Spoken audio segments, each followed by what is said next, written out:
الحمد لله وكفى والصلاة والسلام على عباده الذين اصطفى خصوصا على أفضلهم وخاتم النبيين محمد الأمين وعلى آله وصحبه أجمعين وبعد فأعوذ بالله من الشيطان الرجيم بسم الله الرحمن الرحيم ولا تقولوا لمن يقتل في سبيل الله أموات بل أحياء ولكن لا تشعرون صدق الله العظيم.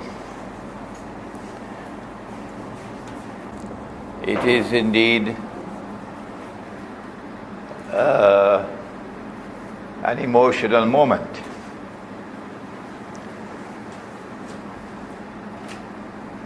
To be invited to speak to you today, perhaps for the first time in 20 years, on Malcolm, who is the only man to put an X behind his name. And in putting an X behind his name, he was sending such a powerful message to the slave master. A slave master who wanted to rob him of even his own name. A slave master who wanted him to become a carbon copy of the slave master. And so it was an act of defiance, unparalleled among slaves, to put an X behind his name. Malcolm X. I want to begin with a verse of the Quran with which you probably are not so familiar. It is in Surah An-Nuh of the Quran, the surah entitled Noah.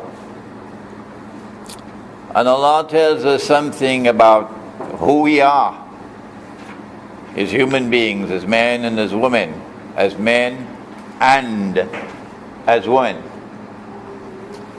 And if we want to know about ourselves, where should we look? He says, بعد أعوذ بالله من الشيطان الرجيم والله أنبتكم من الأرض نباتا.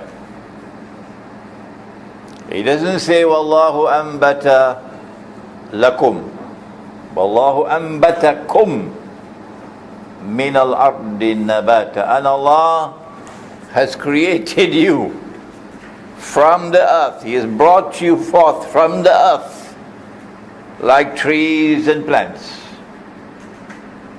And so if you want to know about people, look at the tree. They're not all the same. Inna sa'ayakum lashatta. You are different. There are some trees which are ornamental trees, handsome men, beautiful women, like the ornamental trees. But then there are other trees which are for timber, to make furniture.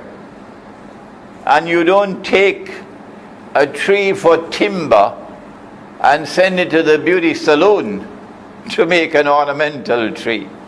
No. And then there are other trees which are for food, and others for fruit, and others which are medicinal. And when Allah's Messenger went on the journey through the Samawat, and he reached to the farthest point, it was a tree. But it was a tree which gave the best shade of all. Sidratul Muntaha, the Lot tree. So Allah also created trees which give good shade, like an umbrella. And so men are not all the same. And women are not all the same.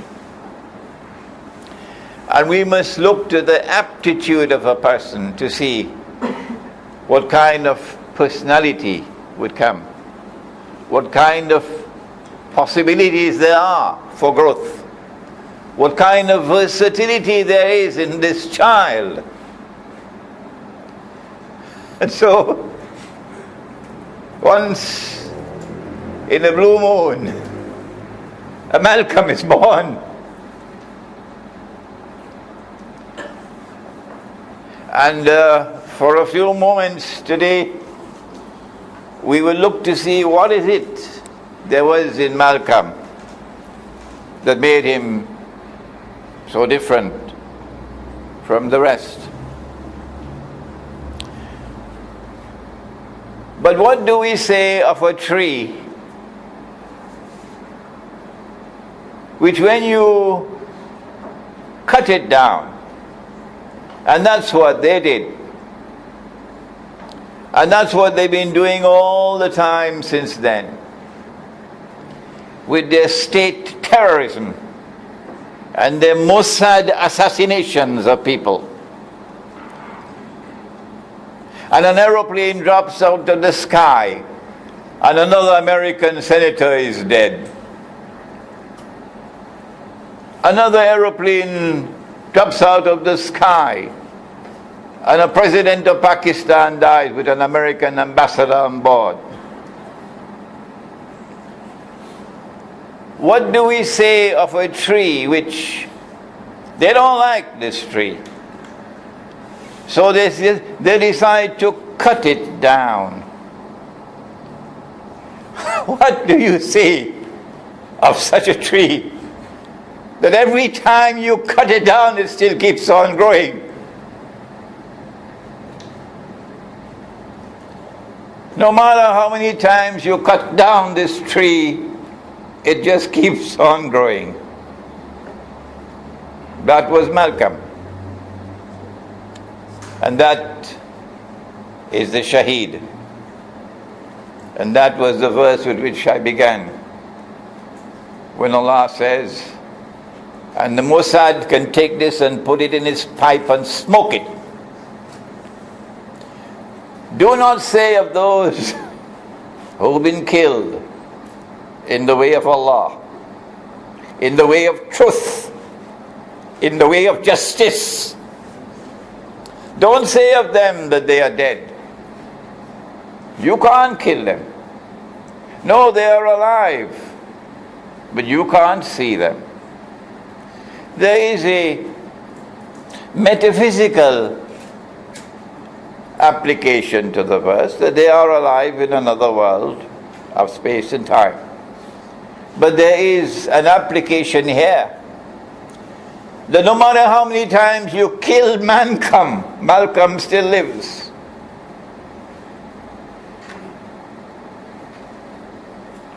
Because the truth for which he lived and died lives on.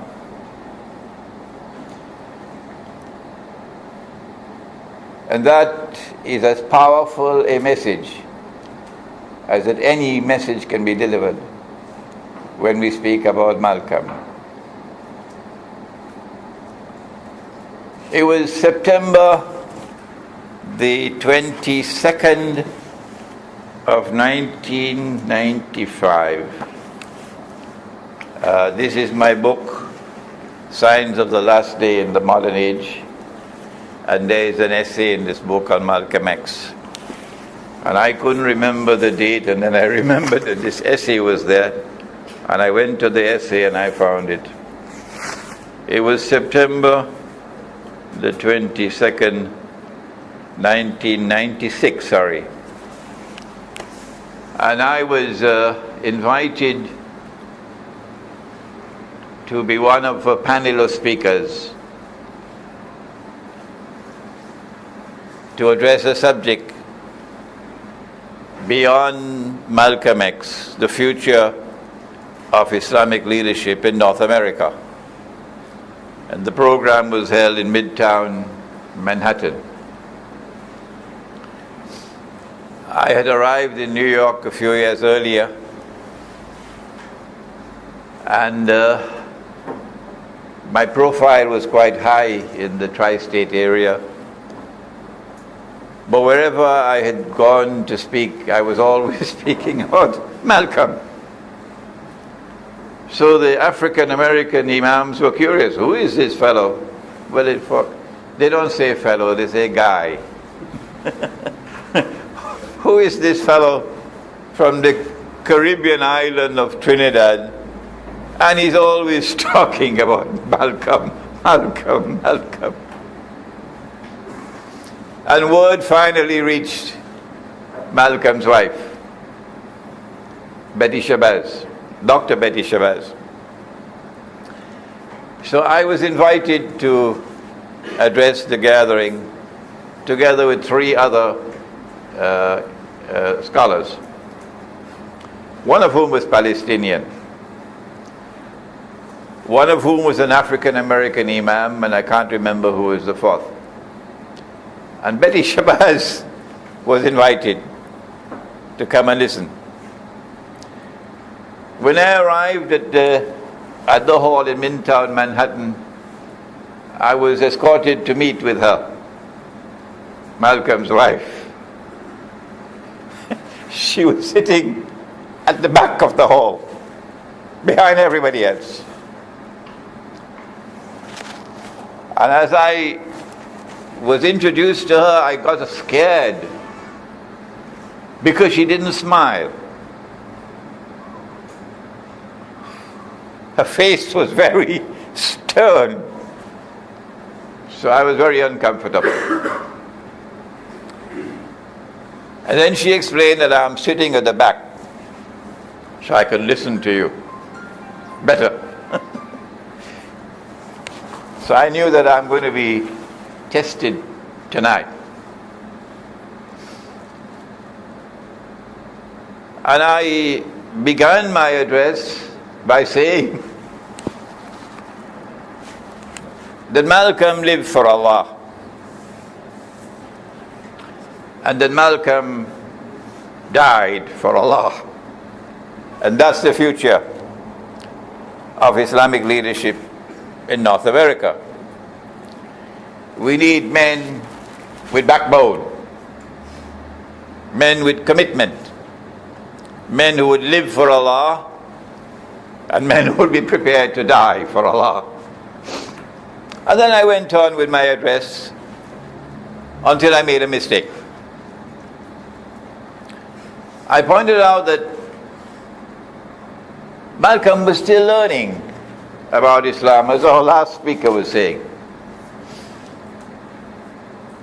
But as he learned about Islam, as soon as he understood something, he immediately accepted it.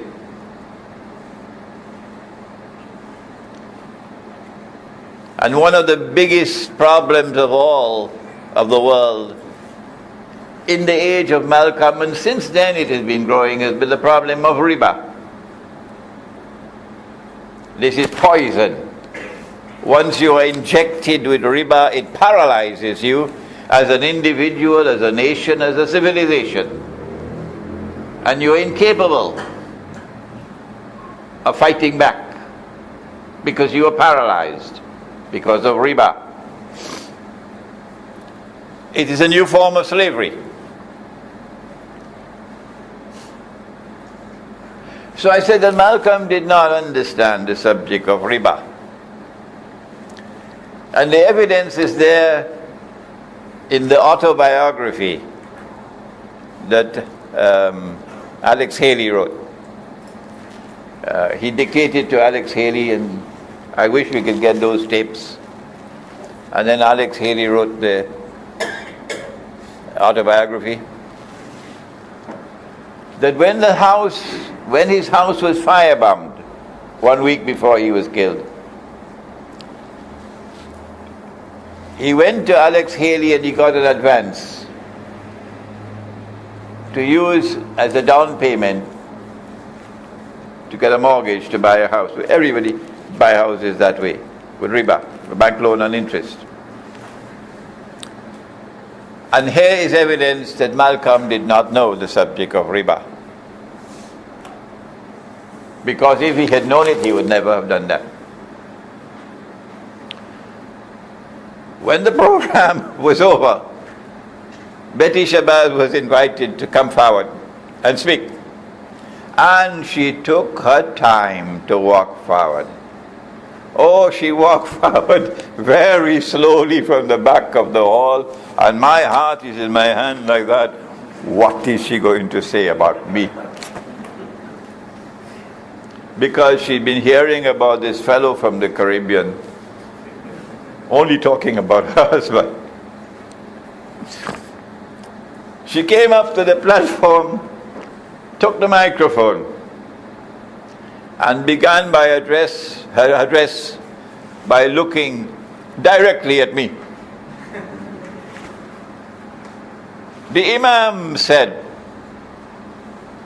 "My husband lived for Allah." The Imam said, "My husband died for Allah." And the Imam is correct. I said, Alhamdulillah. But then she looked at me and not at the audience. "But Imam, he didn't sign the contract."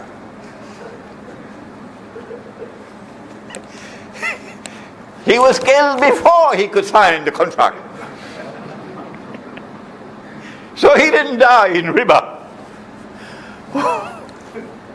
She looked at me very fiercely when she said that. That was a very an unforgettable moment. The fierceness of the loyalty of the wife to that husband. After the program was over, I had to leave to give another lecture elsewhere. And she was autographing copies of the autobiography. And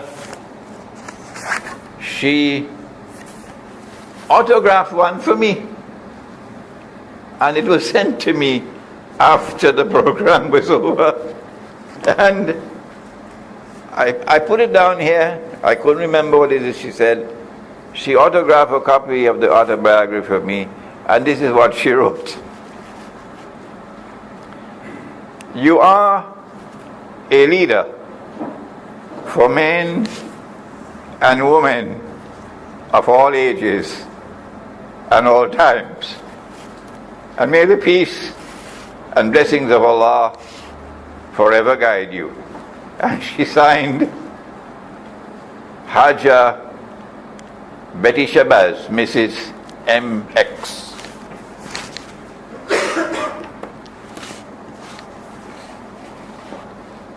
A few months later, she died. So I met her only once alive. And I want to spend a little time sharing with you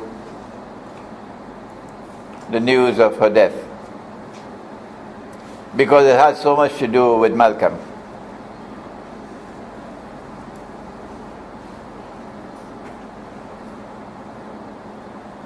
Betty spoke publicly, and it was published, that she accused Louis Farrakhan, but they called him Minister Louis Farrakhan. She accused Louis Farrakhan of responsibility for her husband's murder, assassination. She did it publicly. And when she was questioned about it, she said, but it was common knowledge. And the members of the Nation of Islam even boasted about it. And when Louis Farrakhan was questioned, he said it. No, I think he did it in a public lecture. He was a traitor. And if we dealt with traitors the way we did, what's that problem to you? So we considered Malcolm to be a traitor, and we dealt with him the way we deal with traitors. And so the children, he had 6 daughters. 4 of them were already born by the time he died. And two more were born after his death. They were twins. She was pregnant when he was killed. So in all, 6. The first daughter was Ata'Allah, and the second was Qabila. And then there was Jamila, there was Malak or Malaka, and I can't remember the names of the other 2. Because she publicly accused Farah Khan of her husband's murder, it was there embedded in the hearts of all the daughters.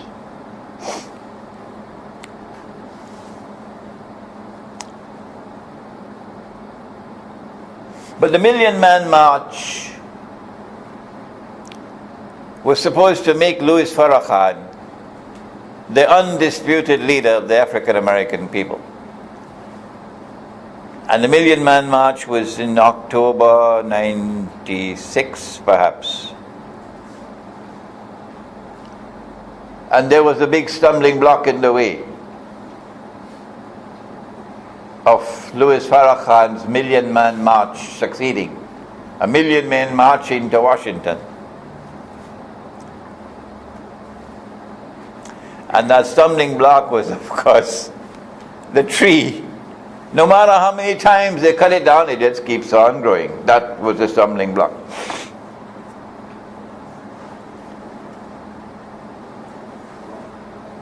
And when you are capable of connecting the dots of history, you're able to see a pattern. They wanted Farah Khan to become the undisputed leader of the African American people, as he had become the leader of the Nation of Islam. They wanted that version of Islam which Farah Khan stood for to become the big one, and a man like Farah Khan to be the leader, so they could use him as they used the Soviet Union and as they're using ISIS today as their bogeyman. You need a bogeyman. So Farah Khan was supposed to be the bogeyman. So what can we do to help Farah Khan? Without Farah Khan even knowing that we are helping him. What can we do to help Farah Khan to become the leader of the African American people? Since Malcolm X stands in the way, what can we do to get rid of Malcolm? And that is what led to Betty's death. Qabila was vulnerable. And who would not be when you were 4 years of age and you see your father gunned down? Even he was vulnerable, because his father was assassinated. Malcolm's father. They found his body on the rail track. Assassinated because that man stood up for the truth and for justice. And when Malcolm's father was assassinated, his mother lost her mental health and was admitted into a mental asylum, mental hospital. And then all the children were scattered off into orphan homes. That's Malcolm's childhood. So if Malcolm went through that, you can imagine what Qabila must have gone through the second time around in the family. And she was falling apart.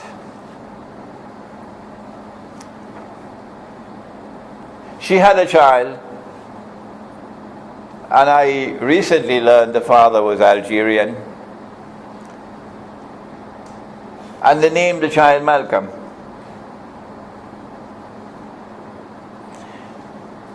But Qabila's relationship with the Algerian was very short-lived, and she returned to the United States from France, from Paris, and she had a very, very, very rough life, and eventually became alcoholic.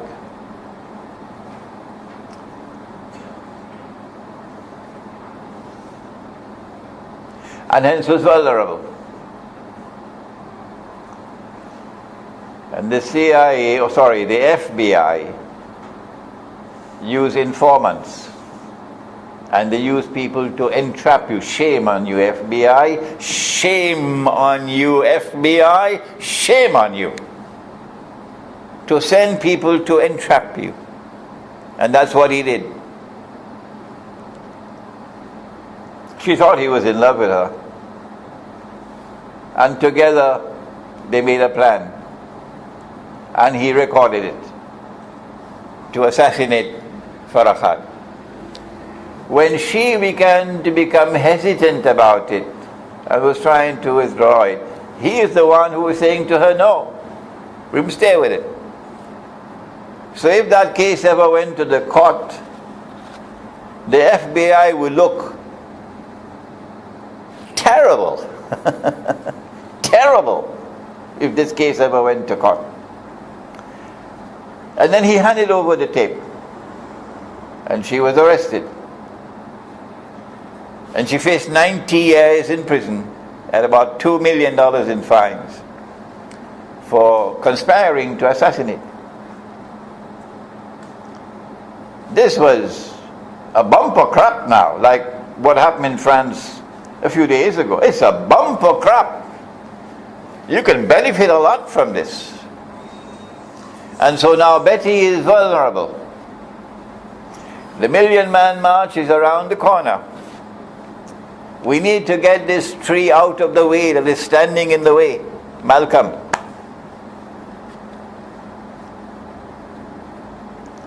And so it appears to me, and on Judgment Day we'll know, that a deal was struck. A deal was struck. And Kabila, who had accused the FBI of entrapment, decided on a plea bargain, withdrawing the charge against the FBI, exonerating the government, agreeing to 2 years of counseling and good behavior. And if this were to be fulfilled, then after 2 years the charges will be dropped. 1 month later, this is 1996, somewhere around the month of May, Betty Shabazz meets with Farah Khan in public in Harlem, shake hands with him, and Betty agrees to speak at the Million Man March. I connect the dots, and it seems to me very much as though a deal was struck. The FBI must have been very pleased with this deal, that they didn't have to go to court. Because public opinion in the United States of America was becoming increasingly negative towards the FBI on this case.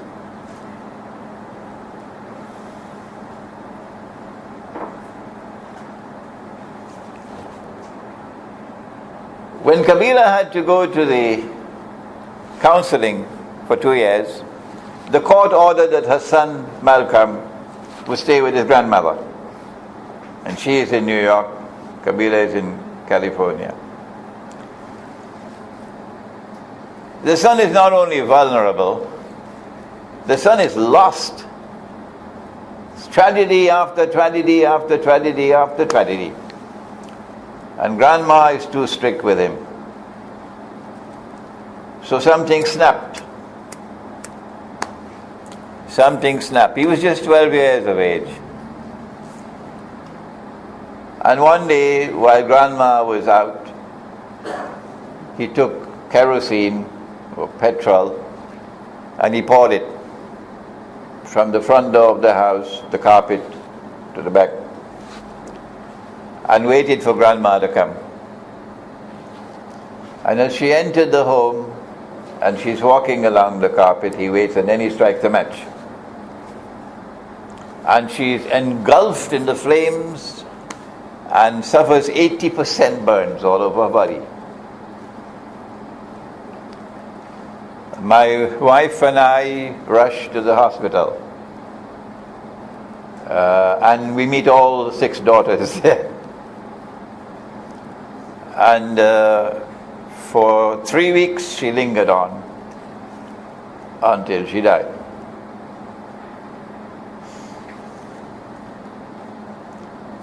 I then got a chance to visit Malcolm's grave. They had him buried far away from Brooklyn and from Harlem, so that nobody would ever go to his grave. There were limousines which took us after the Salatul Janazah, the masjid in Upper Manhattan. And when we went to the cemetery about 1 hour's drive away, for the first time I'm looking at Malcolm's grave. The same Imam who had led the Salatul Janazah for Malcolm led the Janazah for Betty. But before the body could be lowered into the grave, the daughters asked me to recite from the Quran. After the burial was over, Kabila then called me aside and asked me and my wife Aisha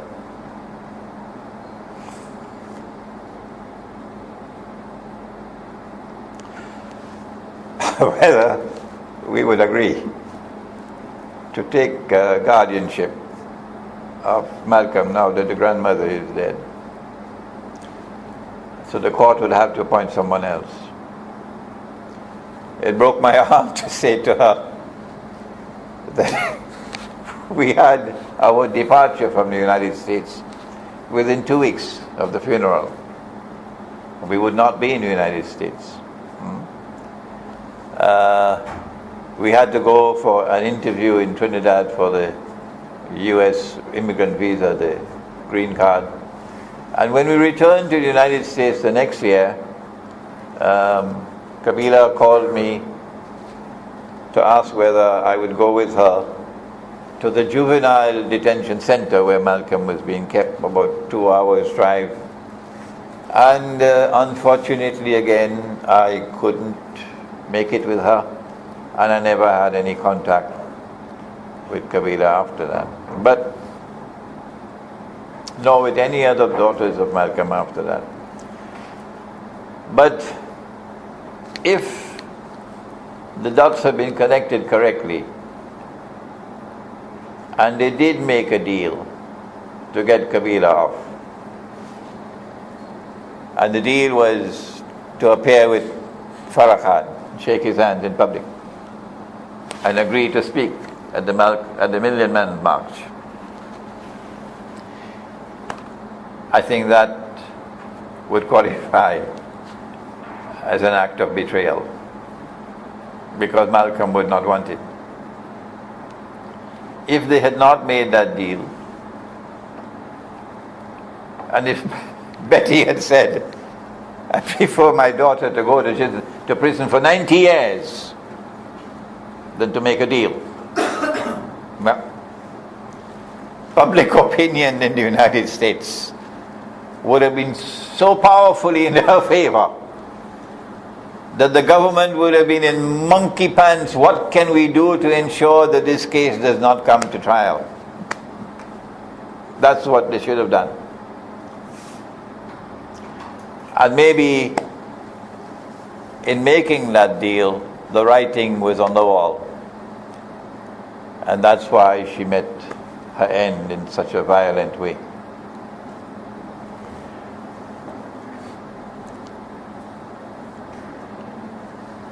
When Allah blesses a man or a woman with nur,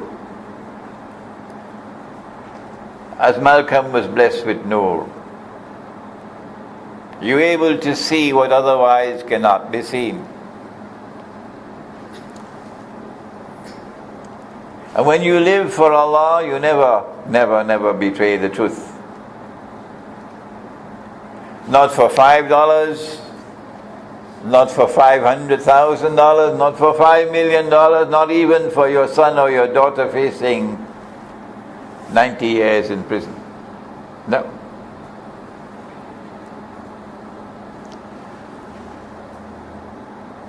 The reason why Malcolm remains today the most powerful of all examples of leadership is because I don't know whether he even knew of the verse of the Quran, but he embodied what Allah was speaking of in the Quran when Allah says, قُلْ إِنَّ صَلَاتِي وَنُسُكِي وَمَحْيَايَ وَمَمَاتِ لِلَّهِ رَبِّ الْعَالَمِينَ. Say, verily my prayer and my service of sacrifice and my very living and my very dying, everything is for Allah.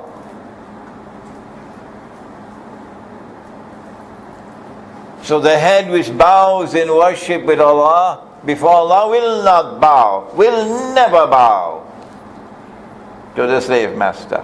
Never. One of the most powerful lessons that Malcolm ever taught me. I was also a teenager once upon a time, you know.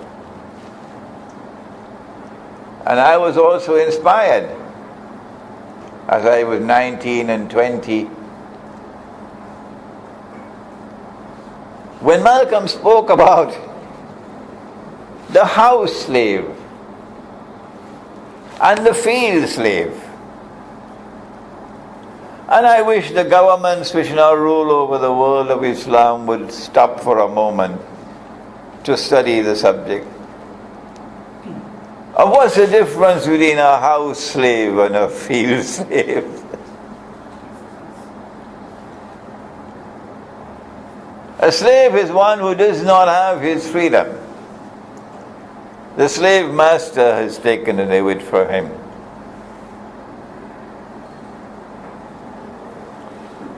The house slave is the one who identifies with the slave master. He is an appendage of the slave master. He lives in the slave master's house. He cleans his shoes. If the slave master is ill, Malcolm says the slave will come to him and say to the master, we ill, identifying himself with the slave master. We got a lot of them today in the world of Islam. Their Qibla is in Washington. I better stop there and not say anything more. I could get into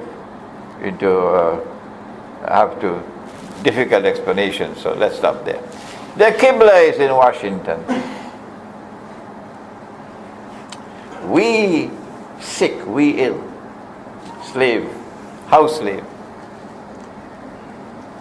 He is externally a slave and internally a slave as well.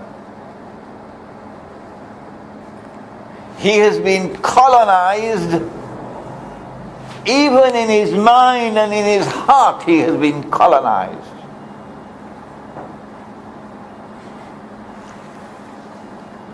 But then Malcolm spoke about the field slave, who may be externally a slave, but internally he's not a slave. Internally he is still a free man. And free men and free women cannot tolerate injustice and oppression. Only field slaves will submit to injustice and oppression. A free man will never submit to injustice and oppression. And that's the field slave. Yes, I am a slave, but internally I am free. And because he has zero tolerance for injustice and oppression, he hates the slave master.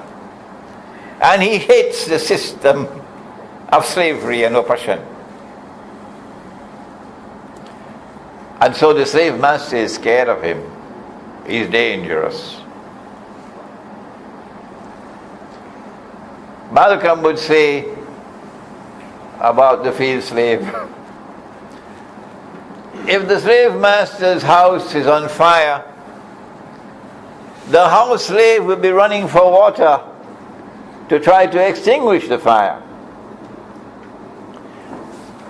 But the field slave will look at it and say, let it burn.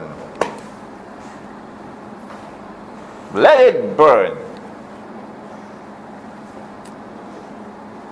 That's the difference between a house slave and a field slave. And Islam, the message of Islam came to give us men and women who would have internal freedom within them, who cannot be colonized, who cannot be enslaved internally, and who therefore will have zero tolerance for injustice and oppression, and who would hate the slave master and hate the system of oppression and enslavement, and who, when the slave master's house is on fire, they say, let it burn, let it burn. This is Malcolm's legacy to us. And this is what we need today. Because the slavery that he had experienced in his lifetime is now even greater. I have to bring my talk to an end, but I cannot do so without bringing some eschatology into the discussion. It's not enough to say that Malcolm had courage, and that's what we need. That Malcolm had integrity. You couldn't buy him. No, he was not for sale. And that's what we need. It's not enough for me to point out to you that I did briefly that Malcolm had insight. He could see what so many others could not see. And that insight comes only when you have courage and you have integrity. That Allah blesses you with nur. But it's more than that.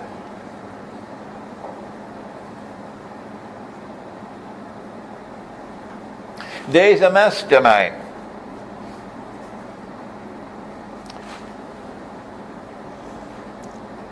whose goal is to rule the world from Jerusalem.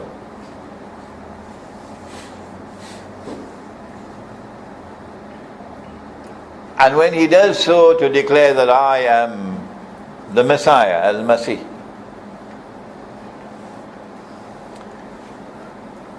And the capacity to connect the dots of history will allow us to understand the emergence of Britain as a ruling state in the world, Pax Britannica. If Malcolm were present here today, he would love this part of the lecture. Because he had a passion for understanding the world. And there was no one in that time who could explain this to him. None.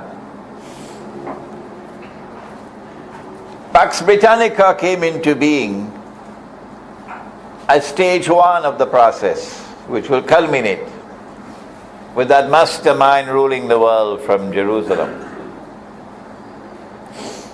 Pax Britannica was the leader of the old world. the concert of Europe and the rest of Africa and Asia. But in order for the second stage to come, they needed a new Babylon, a new world, a shining light, a new vision of heaven, the greatest thing that mankind had ever seen in history. They needed a United States of America. But this is a land with only American Indian people who have the misfortune of living what today is called a primitive way of life. You know, a primitive way of life. Primitive people, they show respect for water. You know, primitive people, they show respect for rivers. They almost will worship a river, and they love to see the lakes clean and nice and the rivers. You know, primitive people, but we are civilized. We have progressed. We take all our sewage and we pump it into the rivers and into the lakes and to the coastal waters, and that is called progress. So the American Indian people live the primitive way of life. And Surah Al-Kahf of the Quran directs attention to it when Zulkarnain went on his second journey. لَمْ نَجْعَلْ لَهُمْ مِن دُونِهَا سِتْرًا. Allah is so economical in His language. لَمْ نَجْعَلْ لَهُمْ مِن دُونِهَا سِتْرًا. And Zulkarnain, because power rests on the foundations of faith, he had the integrity and the compassion and the wisdom to allow that way of life to remain undisturbed. But he is Karnain, not two horns, no. Karnain means two ages here. And so there is an age which is to come when Gog and Magog will behave the opposite.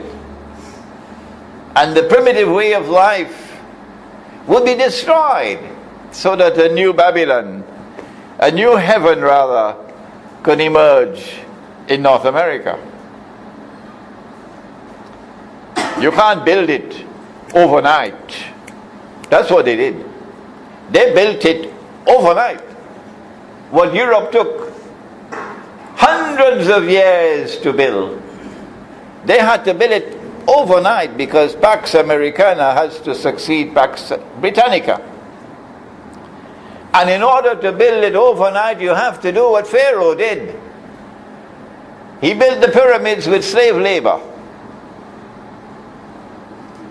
And so they had to build America with slave labor.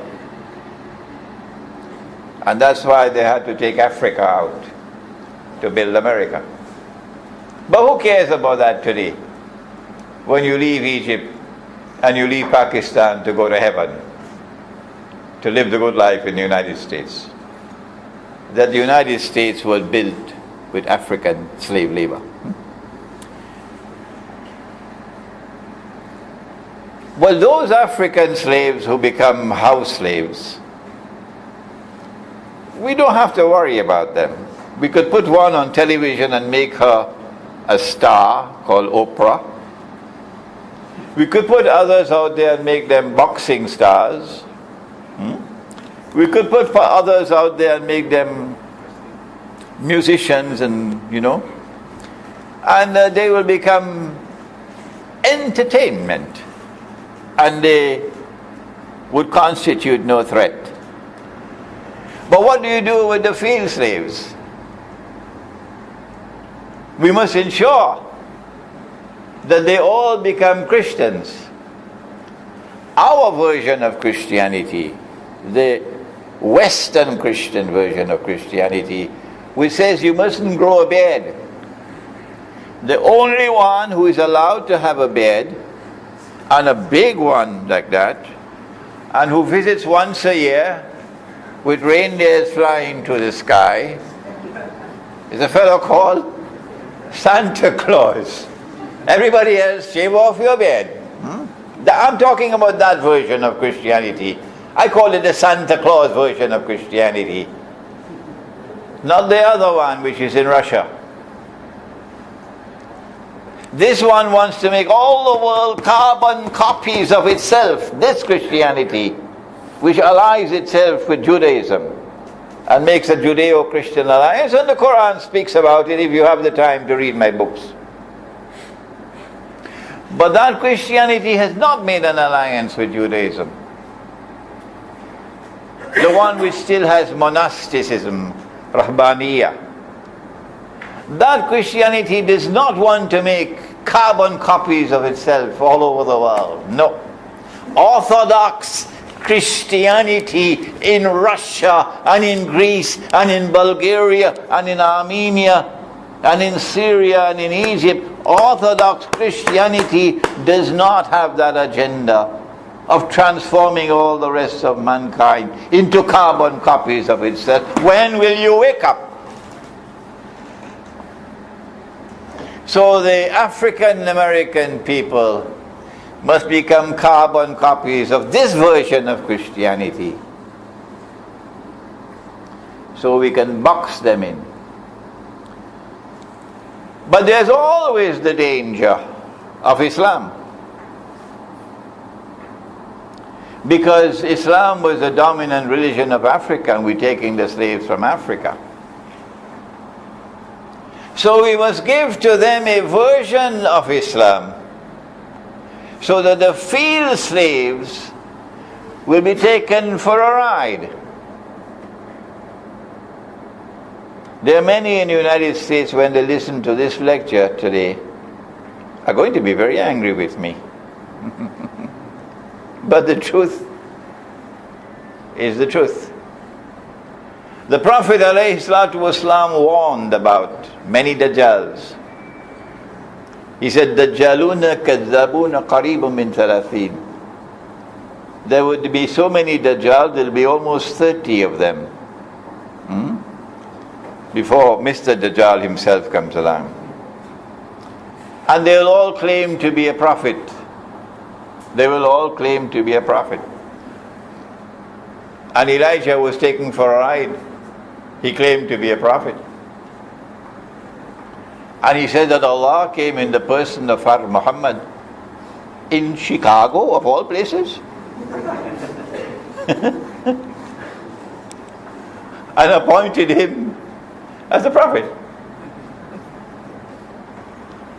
And so was born this version of Islam.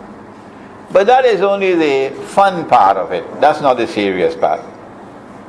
And Louis Farrakhan knows that very well. He's a very intelligent man, incidentally. Farrakhan is a very, very intelligent man. I sat down with Farrakhan one-on-one, he and I alone in the room, for 3 hours. 3 hours. And I knew I was sitting in the presence of a very intelligent man. So he knows where he misses. He knows that's rubbish. The real dangerous part is elsewhere, not there. This business about Farad Muhammad is God and appointed his prophet. He knows that's rubbish. It is the Ahmadiyya movement.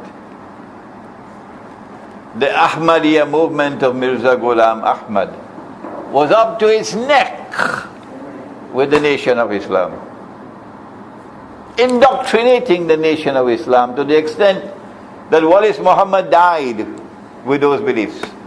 The belief of Muhammad. That Jesus isn't coming back. Nabi Isa alayhi Islam is dead, he's not coming back.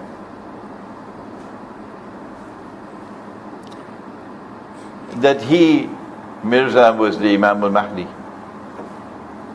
In other words, give them a version of Islam whose eschatology is all rubbish. And when your eschatology is all rubbish, you cannot read history. That's what they did with the Nation of Islam.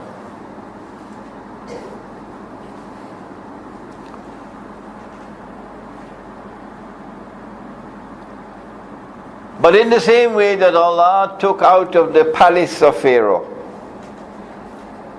He took a child into the palace, put him in a basket on the river, and the basket went to the palace, and the child was brought up in the palace, who will one day topple the crown of Pharaoh.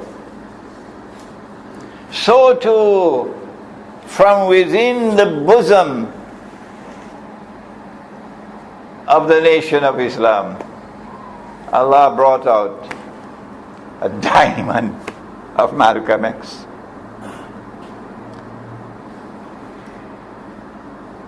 He knew that he was going to die. His friends were all saying to him, they're going to kill you. We want to send you to Africa. Go and spend 6 months, let everything cool down. He said no. Malcolm didn't run away. He knew he was going to die, and he was not afraid to die. He did, in that short period of time, he did all that was needed for him to do, to set an example of defiance against the oppressor. That they can do what they want. They can pull off all the false flags that they want, but the truth will always triumph. We just had a false flag in France 2 days ago. My anticipation is the next one is going to be in Germany. This one was intended to mobilize French public opinion to ensure that the government of France is stuck. The government wants to get out of the sanctions against Russia. I think the German government is also beginning to think the same way. So their plan is to get public opinion to ensure that the government cannot move in that direction. So this is not going to be the last false flag, the one that they just had in France. There are others coming. But when you have someone like Malcolm, you would know that no matter how many false flags there are, no matter how many nations of Islam there may be, with how many Elijah Muhammads they have, no matter what they do to try to make Farrakhan the new Messiah, the new messenger, that the truth will always triumph if you stay on course. That they can kill a man as they killed Malcolm, and some of us might also be killed, but they cannot kill the truth.